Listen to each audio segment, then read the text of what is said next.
तो अपन ने ना कल परसों 2 दिन की क्लासेस में होम ऑर्डर्स अपन ने कवर कर लिया है ना। अब इसके डैशबोर्ड के अंदर नेक्स्ट जो आ रहा है वो है प्रोडक्ट्स। ठीक है। तो प्रोडक्ट में काफी कुछ आता है। ऑप्शंस देखेंगे आप तो बहुत सारे ऑप्शंस आ रहे हैं इसमें। ठीक है। तो एक तो अपन जब प्रोडक्ट्स पे क्लिक करेंगे, ओके, तो है ना सारे जो भी प्रोडक्ट आपने लिस्ट किए जो भी एक्टिव है, ड्राफ्ट में है, ठीक है, या इनएक्टिव कर रखे हैं, वो सारे है ना यहाँ पे शो करेंगे। ठीक है। तो इसका इंटरफेस आ रहा है, इसमें आ रहा है ऊपर जो मेन्यू आ रहा है उसमें आ रहा है ऑल, एक्टिव, ड्राफ्ट और अचीव्ड। ओके। जो भी अपन प्रोडक्ट का डेटा है उसको अपन इंपोर्ट भी कर सकते हैं, एक्सपोर्ट भी कर सकते हैं यहाँ से। और मैन्युअली अगर कोई ऑर्डर अपने को ऐड करना है तो अपन यहाँ से कर सकते हैं। ये ऐड प्रोडक्ट का ऑप्शन तब यूज आता है जब है ना हम लोग कोई प्रोडक्ट को फिजिकली अपन सेल कर रहे हैं, यानी अपने पास इन्वेंट्री है और अपने को उसके फोटो क्लिक करके डिस्क्रिप्शन, टैग्स वगैरह सब कुछ अपने को मैन्युअली डालना है। ठीक है। तो आपकी इन हैंड जो इन्वेंट्री है उसको ऐड करने के लिए ऐड प्रोडक्ट का ऑप्शन लेते हैं अपन। ठीक है। और हाँ हाँ हाँ, वो सारे ही प्रोडक्ट है ये। तो ये प्रोडक्ट पेज है इसका इंटरफेस। ठीक है। तो अपने पास इन हाउस जो भी स्टॉक है इन हैंड, ठीक है, वो स्टॉक को अपन ऐड करते हैं तो यहाँ से करते हैं, या फिर कोई कस्टमाइज प्रोडक्ट ऐड करते हैं तो अपन ऐड प्रोडक्ट करके उसके बाद अपन ऐड करते हैं। ओके। और प्रिंट ऑन डिमांड और ड्रॉप शिपिंग होता है, उसमें 99% ऐसे होते हैं कि आप वहां से प्रोडक्ट ऐड करोगे। ठीक है। आपका स्टोर जो भी आपका शॉपिफाई स्टोर है उसको कनेक्ट करके, तो वहां से ऐड करने पे ऑटोमेटिक वो यहाँ पे आ जाते हैं, सारा उसके फोटोज, डिस्क्रिप्शन, सब कुछ आ जाता है, सिर्फ आपको टैग और उसका एसईओ करना होता है। ठीक है। तो जैसे ये वाला स्टोर सैंपल स्टोर बना रखा है, इसको मैंने ना प्रिंटिफाई प्रिंट ऑन डिमांड है, ये वेंडर का नाम आ रहा है यहाँ पे, तो उससे कनेक्ट किया हुआ है, तो वहां से मैंने कनेक्ट किया तो सारे प्रोडक्ट यहाँ आ गए। ठीक है। अब उसमें मैंने इन्वेंट्री नॉट ट्रैक कर रखा है कि उसके पास जो इन्वेंट्री है थर्ड पार्टी के पास, वो ट्रैक करने के लिए अभी मैंने एक्टिव नहीं कर रखा है। जब मैं स्टोर एक्टिव करूंगा, लाइव करूंगा, तब यहाँ पे इन्वेंट्री ट्रैक्ड लिखा हुआ आ जाएगा। ठीक है। हाँ हाँ हाँ, उनके पास जो भी इन्वेंट्री लेवल चल रहा है वो यहाँ पे ट्रैक होके और यहाँ पे अपडेट होता रहेगा। तो मेरे को कुछ भी करने की जरूरत नहीं, ऑटोमेटिकली सिस्टम है। ठीक है। तो प्रोडक्ट्स में आएगा ऑल, फिर आएगा एक्टिव प्रोडक्ट्स, जो भी आपके प्रोडक्ट्स एक्टिव है जो आपकी वेबसाइट पे लाइव है। फिर ड्राफ्ट, अगर कोई प्रोडक्ट ड्राफ्ट में किसी वजह से आपने होल्ड पे कर दिया है या फिर आउट ऑफ स्टॉक हो गया थर्ड पार्टी के पास, तो उसने है ना जीरो स्टॉक कर दिया है, तो या तो आउट ऑफ स्टॉक आएगा या फिर ड्राफ्ट में आ जाएगा। और अचीव्ड है, किसी वजह से हम लोगों ने उसको है ना हाइड कर रखा है, अभी हम उसको नहीं प्रोडक्ट को स्टोर पे डाल रहे हैं और कुछ टाइम बाद डालेंगे। ठीक है। लेकिन हमारी लिस्ट में ऐड रखने हैं तो उसको अचीव्ड प्रोडक्ट में डालेंगे हम लोग। ठीक है। हाँ, जैसे अपकमिंग प्रोडक्ट्स है, कुछ प्रोडक्ट है जो आपने ऑर्डर कर दिए और वो शिफ्ट हो गए, वो आने वाले हैं, तो उसकी ऑलरेडी पहले से आपके पास फोटोग्राफ या सैंपल प्रोडक्ट आए, तो आप उससे प्रोडक्ट लिस्टिंग कर दिए तो उसको अचीव्ड में रख सकते हो आप। ठीक है। या ड्राफ्ट में भी रख सकते हो, दोनों ऑप्शन में रख सकते हो। ठीक है। इसको आप फिल्टर से यहाँ से है ना वापस सर्च भी कर सकते हो, जैसे प्रोडक्ट टाइटल से क्रिएटेड, कब क्रिएट किया है, अपडेटेड कब अपडेट किया है, फिर से उसको इन्वेंट्री, उसकी product type, vendor, A to Z word से, जो स्टार्टिंग उसके अल्फाबेट स्टार्ट हो रहे हैं उससे A to Z से कर सकते हैं, Z to A कर सकते हैं। ठीक है। तो ये सर्च का है पूरा। तो ये आपका प्रोडक्ट का है। जब आप प्रोडक्ट पे क्लिक करते हो तब ड्रॉप डाउन मेन्यू भी खुल जाता है इसके अंदर अलग अलग कैटेगरी का। ठीक है। अब सेकंड ऑप्शन आता है इसमें कलेक्शन। ठीक है। कलेक्शन क्या होता है कि एक पर्टिकुलर कैटेगरी बनानी पड़ती है हर एक प्रोडक्ट की। जैसे आप टी शर्ट सेल कर रहे हो, ठीक है, तो उसको टी शर्ट का पेज बनता है, उस पेज से लिंक करने के लिए आपको एक कलेक्शन बनाना होता है। ठीक है। कि इस कलेक्शन के अंदर सारे वो प्रोडक्ट रहेंगे। अगर आपने प्रोडक्ट के अंदर टी शर्ट डाल दिया, ओके, टी शर्ट डालने के बाद में ना उसको किसी कलेक्शन के अंदर ऐड नहीं किया, तो आप एक पेज के ऊपर एक ही प्रोडक्ट डाल सकते हो, क्योंकि आप पेज नाम दे दिया T shirt, women T shirt, ठीक है, और आपने प्रोडक्ट ऐड कर दिया उसको। ठीक है। तो वो उसी पेज से एक प्रोडक्ट ही कनेक्ट हो पाएगा। कलेक्शन जो होता है ना, कलेक्शन ऐड करने पे सारे वो प्रोडक्ट जो है वो उस कैटेगरी के उसमें ऐड हो जाते हैं। जैसे मैंने ना, देखो आप यहाँ देखोगे तो मेंस क्लोथिंग, इसमें 3 T shirt add, 3 product add कर रखे हैं। इसको आप ओपन करोगे कलेक्शंस को, तो यहाँ आ जाएगा कि कौन कौन से प्रोडक्ट इसमें एक्टिव है और कौन कौन से प्रोडक्ट्स है इसमें। ठीक है। और इसका एसईओ भी करना होता है हर एक कलेक्शन का भी, जैसे प्रोडक्ट का एसईओ और मेटा एसईओ होता है, वैसे इसका भी है ना एसईओ और मेटा एसईओ होता है हर एक कलेक्शन का। तो कलेक्शन क्या काम करता है? कलेक्शन जितने भी एक पर्टिकुलर कैटेगरी है उसके प्रोडक्ट को लिंक करता है आपके पेज से। ओके।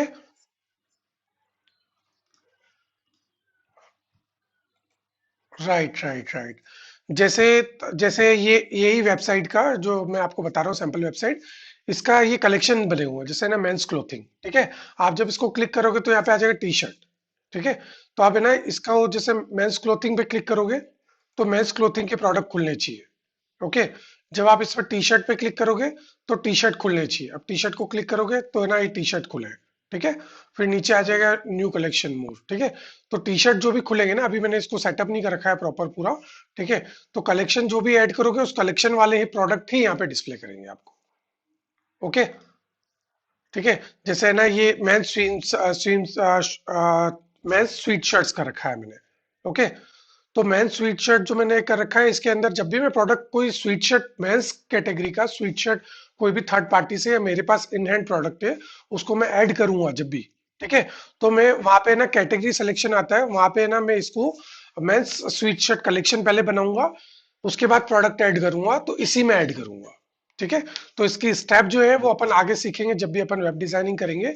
तो उसकी स्टेप चलती है, पहले ना पेज बनाना है पर्टिकुलर उसका, जो वेबसाइट में पेज रहेगा वो बनेगा, उस वेबसाइट पेज को कनेक्ट किया जाएगा कलेक्शन से, और कलेक्शन से ऐड में ऐड किया जाएगा प्रोडक्ट्स को। ओके। तो ये स्टेप होती है जब हम वेब डिजाइनिंग ऑनलाइन स्टोर सीखेंगे वेब डिजाइनिंग करना, तब उसमें ये सारी कलेक्शन कहाँ यूज होता है, पेज से कैसे कनेक्ट होता है, और कलेक्शंस के अंदर प्रोडक्ट्स कैसे ऐड होते हैं वो सीखेंगे हम लोग, ठीक है। इसका इंटरफेस भी सिंपल है। आप जितने भी कलेक्शन बनाओगे सारे कलेक्शन आएंगे या टाइटल आ जाएगा, ठीक है। आपने जो इमेज डाली उसकी इमेज यहाँ शो करेगी, कितने प्रोडक्ट उस कलेक्शन में आपने ऐड कर रखे हैं वो शो करेगा, और प्रोडक्ट्स की कोई कंडीशन आपने डाल रखी है तो वो कंडीशंस आप यहाँ डालोगे तो वो भी यहाँ शो करेगी, ठीक है। ऊपर फिर नहीं, प्रोडक्ट से रिलेटेड अगर कोई वेंडर की डिटेल्स आप शो करना चाहते हो या कोई कॉन्फिडेंशियल चीज आप शो करना चाहते हो तो वो कंडीशंस आती है, ठीक है। और वो 90% है ना इसमें नहीं डाली जाती है क्योंकि रिक्वायर्ड नहीं होती, टर्म्स एंड कंडीशन में ही सारी चीजें आ जाती है वहाँ पे, लीगल पेज पे सब कुछ आ जाता है। यहाँ पे इसका शॉर्ट फिल्टर आएगा, आप कलेक्शन टाइटल से सर्च कर सकते हो या अपडेटेड, सबसे पहले जो भी आपने लास्ट अपडेट किया है प्रोडक्ट वो टॉप पे आ जाएगा, या फिर आप कलेक्शन टाइटल से कर सकते हो न्यूएस्ट से ओल्डेस्ट को, ठीक है। तो ये हो जाता है कलेक्शंस। ओके। उसके बाद नेक्स्ट आ जाता है आपका इन्वेंट्री, ठीक है। तो जो भी प्रोडक्ट्स आप ऐड करते हो उसकी इन्वेंट्री जो है उसको ट्रैक करने के लिए सेक्शन होता है, ठीक है। जब हम लाइव उसको प्रोडक्ट्स को करेंगे और जब हम सीखेंगे इसकी, तब है ना आपको मैं पूरी डिटेल लेना बताऊंगा। अभी आप शॉर्ट में आपको डिटेल्स सारी ऑप्शंस क्या है इसके बारे में आपको गाइडेंस दे रहा हूँ, ठीक है। तो इसमें लिखा है keep track of your inventory. When you enable inventory tracking on your product, you can view and adjust their inventory counts here, ठीक है।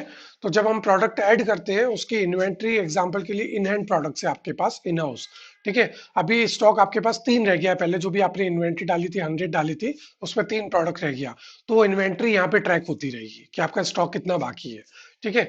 अब 3 है और आपके पास आपने ऑर्डर किया और स्टॉक फिर से आपके पास 100 यूनिट आ गए, तो आप यहाँ पे आके उस प्रोडक्ट में जाके उसकी यूनिट को 3 है तो है ना 103 कर सकते हो टोटल इन्वेंट्री को, ठीक है। तो आप इसको इन्वेंट्री अपडेट मैन्युअली करते हो तो आप यहाँ से कर सकते हो। अगर थर्ड पार्टी वेंडर से प्रिंट ऑन डिमांड या ड्रॉप शिपिंग, तो वो सर्विसेज ऑप्शनल देते हैं या फिर है ना पेड देते हैं, ठीक है। तो आप उसको देख सकते हो, अगर फ्री है तो आप उसको एक्टिव करके रखो हमेशा, और पेड है तो आप परचेज करके उनकी इन्वेंट्री ट्रैकिंग का प्लान ले सकते हो। तो है ना वहां पे उनके पास जो स्टॉक है वो हमेशा आपके स्टोर पे अपडेटेड रहेगा कि उनके पास 1000 पीसेज है, 2000 है या 3 पीसेज है, आउट ऑफ स्टॉक है, तो ऑटोमेटिकली यहाँ पे अपडेट हो जाएगा। तो प्रिंट ऑन डिमांड और ड्रॉप शिपिंग के लिए मस्ट होता है कि आपकी लाइव ट्रैकिंग रहे, आपका जो भी स्टॉक है वो लाइव ट्रैकिंग रहे आपके शॉपिफाई स्टोर या आपके कोई भी ई कॉमर्स स्टोर पे, ताकि अगर स्टॉक जीरो हो जाता है तो आपके ऑर्डर कैंसिलेशन रेशो नहीं बढ़े। ओके। अगर लाइव ट्रैकिंग नहीं होगी तो अगर स्टॉक का आपको पता नहीं है तो फिर है ना, अगर ड्रॉप शिपर के पास या थर्ड पार्टी के पास स्टॉक खत्म हो गया है और आपकी ऑटोमेटिक ट्रैकिंग नहीं है, तो अगर आपके पास वो ऑर्डर्स रेगुलर आ रहे हैं तो वो ऑर्डर्स कैंसिल करने पड़ेंगे। ओके। तो हाँ, हाँ, हाँ। तो इन्वेंट्री ट्रैकिंग जो है वो पार्ट आपका यहाँ से मैनेज होता है प्रोडक्ट्स के अंदर।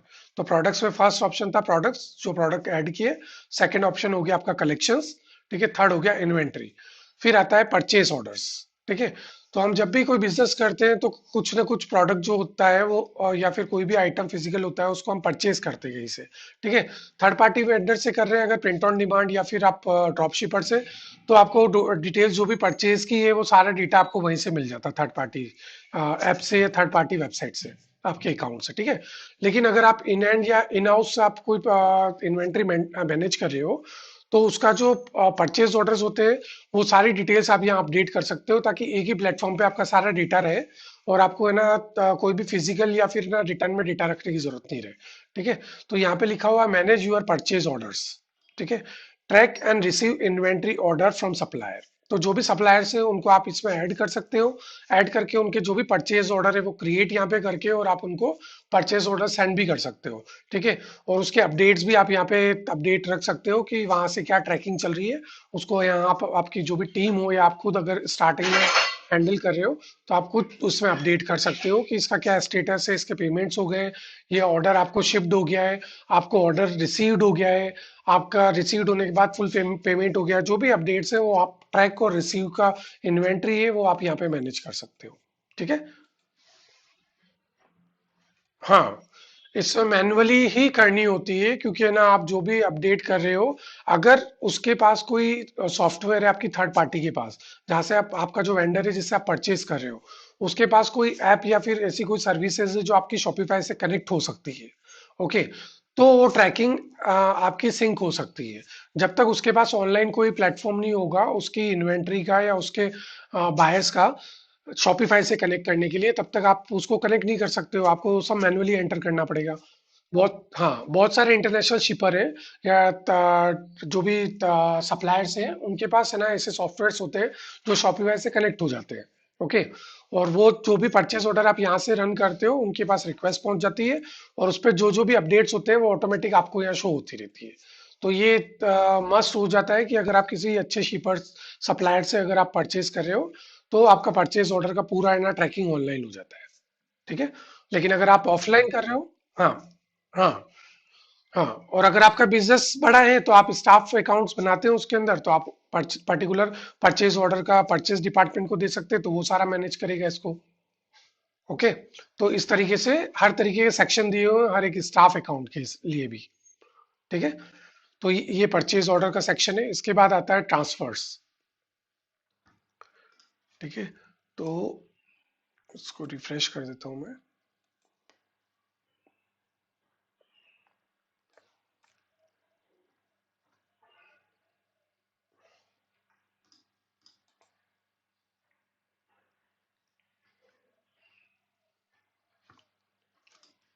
ये थोड़ा स्लो चल रहा है नेट। परचेज ऑर्डर की जो भी डिटेल्स होती है ना वो अपने को यहीं पे चेक करनी होती है कि किस तरीके से अपडेशन करने हैं उसके अंदर, किस तरीके के चेंजेस करने हैं। ठीक है। अब आता है ट्रांसफर्स। ठीक है। Manage your incoming inventory. ठीक है। इसमें लिखा हुआ है move and track inventory between your business locations. To create transfer you will need more than one location. ठीक है। तो ये इन्वेंट्री ट्रांसफर की काम आती है जैसे कि इंटरनल आप कोई प्रोडक्ट इन्वेंट्री आपके पास है। ठीक है। और आपका हेड ऑफिस है जैसे कि हेडक्वार्टर ऑफिस है और आपने ब्रांचेस भी खोल रखी है अलग अलग स्टेट अलग अलग कंट्रीज के अंदर। ठीक है। वहां से भी आप है ना शिपिंग सर्विसेज अवेलेबल कराते हैं। जैसे कि अमेजोन एग्जांपल, अमेजोन ने क्या है अपने है ना बहुत सारे भी सर्विस सेंटर वो खोल रखे हैं, स्टोरेज क्या बोलते हैं उसको, शिपिंग प्लेटफॉर्म्स। ठीक है। जैसे एग्जांपल के लिए उन्होंने ना अपनी इन्वेंट्री जो है अलग अलग स्टेट्स के अंदर एक इन्वेंट्री हाउसेस बना रखे हैं वहां पे मैनेज करते हैं। ठीक है। तो एग्जांपल के लिए इंडिया के लिए एक अलग इन्वेंट्री हाउस है। ठीक है। एक दूसरी कंट्री यूएस के लिए तो वहां के लिए अलग है। तो अमेजोन एक अपनी ब्रांड है, इंटरनेशनल ब्रांड, जो सभी कंट्रीज और उन कंट्रीज के हर एक स्टेट के अंदर अपना एक इन्वेंट्री हाउस रखती है जहाँ पे वो स्टॉक रखती है। तो होता क्या है जैसे कि एक एग्जांपल के लिए अगर इंडिया के अंदर अमेजोन का मेन हेडक्वार्टर ऑफिस होता है जहाँ पे वो वर्ल्ड वाइड जहाँ से भी इंपोर्ट कर रही है जिन सप्लायर से स्टॉक। ठीक है। वो सारा स्टॉक जो है बाई एयर या बाई शिप या बाई लैंड अगर वो स्टॉक आ रहा है तो वो एक हेडक्वार्टर पे रिसीव्ड होता है उनकी इन्वेंट्री। ओके। तो इन्वेंट्री जो रिसीव होती है वो अपना, जैसे शॉपिफाई में ऊपर इन्वेंट्री का ऑप्शन आया था, ठीक है, तो यहाँ पे वो मैनेज होती है। ओके, तो सारी इन्वेंट्री वो पहले यहाँ पे अपडेट करते हैं कि 1 लाख यूनिट ये प्रोडक्ट का है, एग्जाम्पल ए प्रोडक्ट है उसकी 1 लाख यूनिट आए। अब उस 1 लाख यूनिट में से कहाँ कहाँ अलग अलग स्टेट के अंदर वो प्रोडक्ट्स कहाँ कहाँ क्या क्वांटिटी में सेल हो रहा है पर मंथ, उस हिसाब से वो एवरेज इन्वेंट्री को ट्रांसफर करते हैं पर्टिकुलर उनके जो भी स्टेट के अंदर अलग अलग ऑफिसेज होते हैं, इन्वेंट्री हाउसेज होते हैं, ठीक है। तो उन इन्वेंट्री हाउसेज में वो शिफ्ट करते हैं, ट्रांसफर करके यहाँ पे वो पूरी इन्वेंट्री ट्रैक करते हैं कि यहाँ से वो रिक्वेस्ट सेंड करते हैं कि हम इतना स्टॉक आपको इतने डेज के अंदर आपको इतना स्टॉक इस प्रोडक्ट का, ए प्रोडक्ट का बेचेंगे भेजेंगे, ठीक है। तो इस तरीके से इन्वेंट्री ट्रांसफर जो होती है, अगर आपकी जो बिजनेस है वो वर्ल्ड लेवल पे या फिर बहुत हायर लेवल पे है कि आपकी बहुत सारी ब्रांचेस है या कुछ 2-3 ब्रांचेस भी है, वहां पे स्टॉक आपका इन्वेंट्री आप मैनेज करते हैं, तो आपकी परचेज इनवॉइस होती है किसी भी वेंडर से वो एक होती है, तो सारा स्टॉक वो एक साथ बेचता है ताकि आपकी कॉस्ट कटिंग भी हो जाए, ठीक है। तो वो स्टॉक एक जगह रिसीव होता है, वहां से आप आपकी ब्रांचेस को डिस्ट्रीब्यूशन करते हैं, ठीक है, ट्रांसफर करते हैं। तो जो भी ट्रांसफर करते हैं वो सारा सेक्शन जो है वो यहाँ आता है। ओके, क्लियर, ठीक है। फिर नेक्स्ट ऑप्शन आता है आपका गिफ्ट कार्ड्स, ठीक है। तो गिफ्ट कार्ड्स में है ना, जो भी गिफ्ट कार्ड अपन प्रोडक्ट पर्टिकुलर स्पेसिफिक प्रोडक्ट के लिए अपन गिफ्ट कार्ड जनरेट करते हैं किसी कस्टमर को, अपन है ना देने के लिए कि कस्टमर को प्रमोशंस के लिए, ताकि वो कस्टमर वापस अगर किसी ने एक बार परचेज किया हो तो फिर से आए। किसी ने अपन ने चेकआउट जैसे सीखा था कि चेकआउट में है ना जो भी कस्टमर आते हैं तो है ना, अगर चेकआउट किया है और उससे परचेज नहीं किया है तो उसको वापस अपन कन्वर्ट टू सेल कर रहे हैं कस्टमर को, ठीक है। तो उसके लिए गिफ्ट कार्ड यूज होता है, तो इसमें लिखा हुआ है स्टार्ट सेलिंग गिफ्ट कार्ड्स, ठीक है। Add gift card product to sell और issue gift card directly to your customers, ठीक है। तो देखो गिफ्ट कार्ड कैसे होते हैं, जैसे एग्जांपल के लिए मैं सारे आपको एग्जांपल अमेजोन के दे रहा हूँ क्योंकि वो भी एक ई कॉमर्स ब्रांड है, ठीक है। तो गिफ्ट कार्ड आपने कभी देखा होगा, बहुत बार है ना अमेजोन पे आता है gift card, purchase gift bye एक गिफ्ट कार्ड, ठीक है। उसमें होता है कि 1,000 रुपीज का आप गिफ्ट कार्ड परचेज करो अमेजोन का, ओके। और आपकी फैमिली या आपके किसी भी फ्रेंड्स या आप किसी को भी अगर एज ए गिफ्ट कोई कार्ड देना चाहते हैं अमेजोन का, तो 1,000 रुपीज का आप गिफ्ट कार्ड उस यहाँ से परचेज करो तो आपको 100 रुपीज या 200 रुपीज कैशबैक मिलेगा, राइट। तो इस तरीके गिफ्ट कार्ड इशू कर सकते हो आप कस्टमर को, क्या कि आप खुद इस गिफ्ट कार्ड को यूज कर सकते हो या फिर आप अपने फ्रेंड्स या फैमिली उसको शेयर कर सकते हो।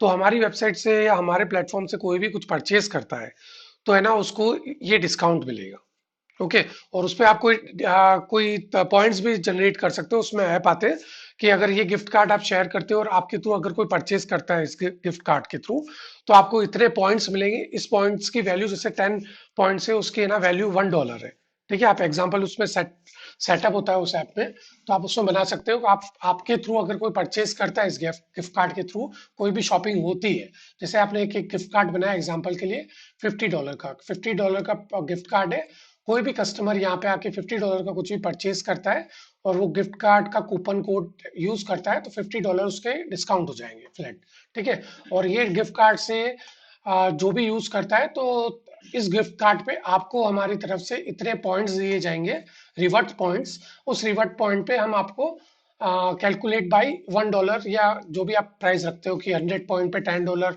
उसकी वैल्यू होती है या 10 पॉइंट्स पे $10 वैल्यू होती है, ठीक है। तो वो पॉइंट्स को आप जब भी यूज करना चाहते हो, रिडीम करना चाहते हो, तो आप जब भी नेक्स्ट ऑर्डर करते हैं तो आप वहाँ पे अप्लाई कोड, कूपन कोड का ऑप्शन आता है, वहाँ पे आप उसका कोड डालेंगे तो आपका उतना अमाउंट जो है वो आपकी वैल्यू में से डिस्काउंट हो जाएगा, ओके।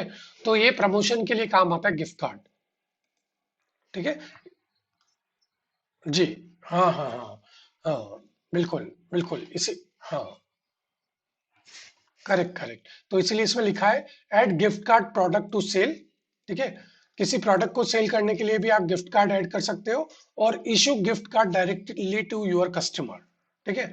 तो आप कस्टमर को इशू भी कर सकते हो आपकी और सेल्स बढ़ाने के लिए, आपका नेटवर्क बढ़ाने के लिए और लीड्स जनरेट करने के लिए, न्यू कस्टमर्स को ऐड करने के लिए, ठीक है।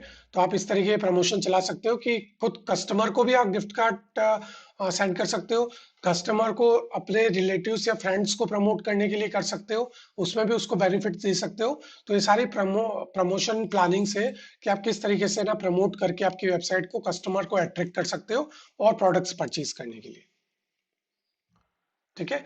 इसमें नीचे ऑप्शन आ रहे हैं, issue gift card, add gift card product. ठीक है, तो प्रोडक्ट के लिए गिफ्ट कार्ड ऐड करना है तो ये ऑप्शन है, और इशू गिफ्ट कार्ड तो उसके लिए ये है।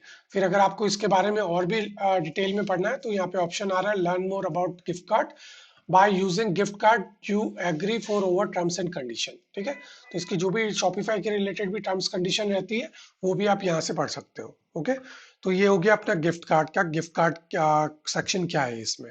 ओके, उसके बाद आ जाता है नेक्स्ट इसका कैटलॉग्स। ठीक है, तो कैटलॉग के अंदर आ रहा है, personalize wholesale buying with catalogs, set buyer specific prices and assign them to the company without the use of tags and apps। ठीक है, क्रिएट कैटलॉग। तो कभी भी आप कोई प्रोडक्ट सेल कर रहे हैं, ठीक है, अगर आपके पास इन्वेंट्री ज्यादा है, आप थर्ड पार्टी कोई print on demand drop shipping भी का भी अगर इसमें कनेक्ट किया हुआ है, या अगर कोई सप्लायर के थ्रू भी आपने कर रखा है और उसके पास कोई प्रोडक्ट है जो वो हाई डिमांड है और रेगुलर उसकी अवेलेबिलिटी बनी रहती है, ठीक है, तो आप उन प्रोडक्ट्स को रिटेल के साथ होलसेल भी स्टार्ट कर सकते हो कि आप कैटलॉग के थ्रू होलसेल में भी ऑर्डर्स ले सकते हो। ओके, तो आप अगर होलसेल में ऑर्डर लेना चाहते हो तो आपको कैटलॉग्स क्रिएट करने पड़ते हैं। ठीक है, जैसे आपने कोई कैटलॉग क्रिएट किया है कि मेरे पास A B C D 4 तरीके के प्रोडक्ट्स हैं, ठीक है, और इन प्रोडक्ट्स को अगर आप होलसेल में परचेज करना चाहते हो, बहुत बार इवेंट्स होते हैं तो लोग होलसेल में परचेज करते हैं, जैसे कि कोई इवेंट आया, आपका क्रिसमस आ गया या न्यू ईयर आ गया, तो उनको होलसेल में टी शर्ट्स चाहिए क्वांटिटी में। ठीक है, या फिर और किसी तरीके के कोई इवेंट या फेस्टिवल या फिर कोई एनिवर्सरी हो गई, या किसी भी चीज के लिए कोई पर्टिकुलर गिफ्ट प्रोडक्ट्स चाहिए होते हैं, वो होलसेल में परचेज करने हैं उसको। ठीक है, तो आप एक कैटलॉग क्रिएट कर सकते हो कि ए प्रोडक्ट है, मेरा एग्जांपल के लिए ए प्रोडक्ट है, अगर वो 6 पैक ऑफ 6 या पैक ऑफ 12 पैक ऑफ 24 आप बाय करते हो तो उसकी प्राइसिंग ये रहेगी। ठीक है, अगर एग्जांपल के लिए $100 का आप एक प्रोडक्ट सेल कर रहे हो, ठीक है, आप कैटलॉग के अंदर 3 कैटेगरी 4 कैटेगरी बना सकते हो कि है ना, पैक ऑफ 6 आप अगर परचेज करते हो तो $90 ईच पड़ेगा, अगर पैक ऑफ 12 पढ़ते हो तो $85 ईच पड़ेगा, अगर आप पैक ऑफ 24 का परचेज करते हो तो ईच प्रोडक्ट आपको $80 पड़ेगा, या 100 आप परचेज करते हो तो $70 पड़ेगा। जो भी आपका मार्जिन और सेलिंग प्राइस है उसमें आपका मार्जिन वगैरह निकाल के और आप प्राइसिंग सेट करके कैटलॉग क्रिएट कर सकते हो। ठीक है, तो हाँ बिल्कुल, तो जो भी कस्टमर आपसे बल्क की रिक्वेस्ट करता है, या अगर आपसे, अगर आप होलसेल बिजनेस ही कर रहे हो तो आपको कैटलॉग क्रिएट करने पड़ते हैं कि आप पर्टिकुलर क्या प्रोडक्ट को क्या प्राइसिंग पे और कितनी क्वांटिटी पे कितना डिस्काउंट आप ऑफर कर रहे हो। ठीक है, तो आप कस्टमर्स को भी कैटलॉग क्रिएट करके आप उसको ऑफर कर सकते हो, और जो अगर कोई रिटेलर है जो आपसे परचेज करके प्रोडक्ट और फिर सेल करना चाहता है तो वो लोग भी इसमें आपसे कनेक्ट होते हैं कैटलॉग क्रिएशन में। ठीक है, तो आप उसके लिए सारा जो प्रोसेस है वो कैटलॉग में होता है।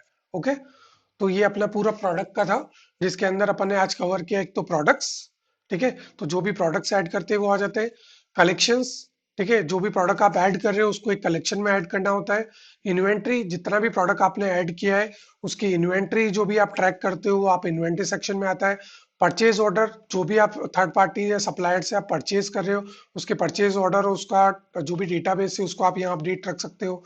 फिर ट्रांसफर्स, जो भी आप है ना, आपकी अगर ब्रांचेस है, कोई भी आपकी है ना और भी आपकी वेयर हाउसेस है, वहाँ पे आप इन्वेंट्री को अगर ट्रांसफर करना चाहते हो तो आप यहाँ से ट्रांसफर कर सकते हो, फिजिकली आप ट्रांसफर कर रहे हो लेकिन सिस्टम में आप यहाँ पे अपडेट कर सकते हो कि मेरी इन्वेंट्री में से इतना इतना मैंने ट्रांसफर किया है, पर्टिकुलर ABCD एग्जाम्पल के लिए जो भी ब्रांचेस है उनको, तो आप पूरा ट्रैक कर सकते हो कि मैंने एवरी मंथ या एवरी ईयर कितना कितना किस किस ब्रांच को मैंने ट्रांसफर किया है स्टॉक। ठीक है, फिर गिफ्ट कार्ड हो गया, आप कोई भी है ना प्रमोशन के लिए गिफ्ट कार्ड्स कस्टमर्स के लिए, अगर कस्टमर के जो भी अगर थर्ड पर्सन से उनको आप गिफ्ट कार्ड उनके थ्रू देना चाहते हो लीड्स जनरेट करने के लिए, तो गिफ्ट कार्ड ऑप्शन हो गया। और फिर नेक्स्ट हो गया आपका कैटलॉग। ठीक है, तो जो भी आप होलसेल अगर बिजनेस करना चाहते हो तो आपको जो भी कैटलॉग क्रिएट करने वो कैटलॉग सेक्शन में आएगा। ओके, हाँ हाँ बिल्कुल, जो भी प्रोडक्ट है उसको आप होलसेल में सेल करना चाहते हैं, ठीक है। Personalize wholesale buying with catalogs, ठीक है। आप परचेज भी करना चाहते हैं होलसेल में तो भी आप कैटलॉग बना के क्रिएट कर सकते हैं, और अगर आप उसको अगर कैटलॉग बना के अगर होलसेल में अगर सेल करना चाहते हैं तो भी आप यह कैटलॉग क्रिएट कर सकते हैं, ठीक है। हाँ बिल्कुल बिल्कुल बिल्कुल, होलसेल बाइंग भी कर रहे हैं अगर आप, ठीक है, तो उसकी भी आप है ना यहाँ पे ट्रैक कर सकते हो, यहाँ पे अपडेट्स कर सकते हो, ठीक है। अब नेक्स्ट आता है अपना कस्टमर्स, ठीक है। अब ये भी मेन सेक्शन है। कस्टमर्स जो भी आपकी वेबसाइट जो होती है, जो आपका शॉपिफाई स्टोर है, इसके ऊपर जो भी कस्टमर, एक तो बहुत सारे ऑप्शन होते हैं जब अपन है ना कोई भी वेबसाइट खोलते हैं, ठीक है। तो जब अपन खोलते हैं तभी यहाँ एक पॉपअप आ जाता है, subscribe for the latest update on offers. तो वहाँ ईमेल का लिखा होता है, फिर सबमिट का बटन होता है, तो वो आप क्लिक करते हैं, तो वहां से कस्टमर लीड्स आती है। फिर कोई है ना कस्टमर आता है, वो आपके कॉन्टेक्ट अस पेज पे जाता है, ठीक है। वहां जाके आपका डालेगा, जैसे यहाँ आ रहा है सब्सक्राइब ओवर ईमेल्स, तो यहाँ वो आपकी ईमेल डालेगा, सबमिट करेगा, तो आपके कस्टमर सेक्शन में चला जाएगा। कॉन्टेक्ट अस के अंदर कोई इंक्वायरी डाल के अगर कस्टमर वहाँ पे डिटेल्स डाल के सबमिट कर रहा है, तो आपके कस्टमर्स में डेटाबेस आएगा, मतलब आपकी कस्टमर जो भी विजिट करके अपने डिटेल्स उसके अंदर डाल रहे हैं, तो वो सारा जो डेटाबेस है वो आपके कस्टमर सेक्शन में आता है, ओके। अब हाँ करेक्ट करेक्ट, ठीक है। अब इसमें लिखा है everything customers related in one place, ठीक है। Manage customer details, see customer order history, and group customer into segments, ठीक है। तो इसमें क्या है, कस्टमर की सारी डिटेल्स आती है, जैसे कस्टमर ने एक बार ऑर्डर प्लेस किया, तो ऑर्डर नंबर आ जाएगा, कस्टमर का नाम आ जाएगा, कस्टमर का जो भी सीक्वेंस नंबर होगा वो आ जाएगा इसके अंदर, ठीक है। उसके बाद उसकी ईमेल एड्रेस आ जाएगी, उससे contact address, contact number update किया वो आ जाएगा, उसका एड्रेस आ जाएगा, मतलब पूरा एक डेटाबेस आएगा इसके अंदर। अगर उसने ऑर्डर प्लेस किया है तो कब ऑर्डर प्लेस किया है, कि एक ऑर्डर किया है तो एक आएगा, कितने ऑर्डर किया है, कितने ऑर्डर्स प्लेस कर चुका है तो उतने ऑर्डर हिस्ट्री आ जाएगी, ठीक है। फिर and group customer into segment, ठीक है, आप उसको अलग अलग ग्रुप्स में डिवाइड कर सकते हो, कि रेगुलर कस्टमर है, वन टाइम कस्टमर है, तो उसको कैटेगरी में भी आप डिवाइड करके उसको सेगमेंट में डाल सकते हो, ठीक है। तो डेटाबेस पूरा का पूरा कस्टमर का इसमें रहता है, उसको इंपोर्ट भी कर सकते हो आप, ठीक है, और एक्सपोर्ट भी कर सकते हो। अब इसमें दो बटन आ रहे हैं, इसमें आ रहा है इंपोर्ट कस्टमर्स और ऐड कस्टमर्स, ठीक है। हाँ ठीक है। तो जो भी एक कस्टमर को ऐड करना है पर्टिकुलर, आपके पास कहीं जैसे डेटाबेस आया कस्टमर का, ठीक है, आप उस कस्टमर बेस के डेटा को इसमें ऐड करना चाहते हो, ठीक है, तो उसको आप करना है तो ऐड कस्टमर पे जाके मैनुअली यहाँ पे ऐड कर सकते हो। जब ऐड कर दोगे तो जब भी आप है ना, जैसे एग्जांपल के लिए आपकी ईमेल आईडी, आपका नंबर और आपका नाम मेरे पास है, ठीक है, तो मैं इस पे ऐड टू कस्टमर जाके और मैं आपका नाम डाल के आपकी ईमेल एड्रेस डाल के और आपको ऐड कर दूंगा एज ए कस्टमर यहाँ पे। आपको नहीं पता है कि आप मेरी इस वेबसाइट पे एज ए कस्टमर ऐड हो, ठीक है, लेकिन आपका डेटा मेरे पास है इसलिए मैंने ऐड कर दिया। आपने देखा होगा कि हमने अगर कभी अमेजोन पे या किसी बैंक में भी अगर हमने कभी अपनी ईमेल एड्रेस या फोन नंबर दिया है, तो अपने को और किसी अदर बैंक से भी अपने पास ईमेल्स या फिर है ना कॉल्स आना शुरू हो जाते हैं।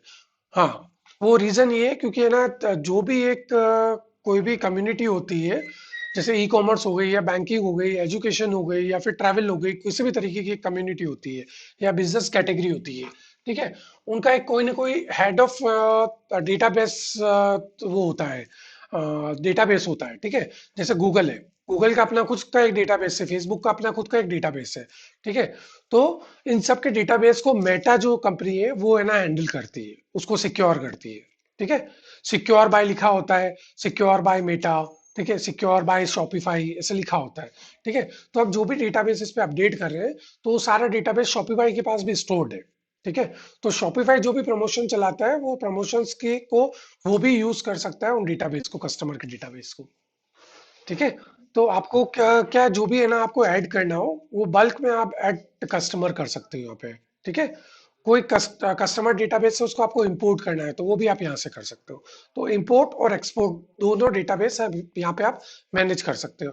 और जो ऑटोमेटिक वेबसाइट से कस्टमर आ रहे हैं, वो ऑलरेडी यहाँ आके आराम से ऐड कर ही सकते हैं, ठीक है। तो ये हो गया आपका कस्टमर्स का। फिर है ना नेक्स्ट आ जाता है अपना कंपनीज, ठीक है। कंपनीज के अंदर क्या आता है, bring your power of customization to customer B to B business, ठीक है, इसको शॉर्ट में समझ लेते हैं। हाँ, बिजनेस टू बिजनेस, ठीक है। जो भी कंपनी से आप ऐसा कोई कॉलिप करते हो या कोई बिजनेस रन कर रहे हो जिससे बिजनेस टू बिजनेस रिलेशन है, ठीक है, कि आपका स्टॉक है तो उसको वो भी सेल कर रहा है, या फिर है ना उसका स्टॉक है तो आप भी सेल कर रहे हो, कॉलिप करके कोई बिजनेस सेटअप कर रहे हो आप, ठीक है। तो बी टू बी, वो बी टू सी नहीं है, बी टू सी होता है business to customer, B to B होता है बिजनेस टू बिजनेस, ठीक है।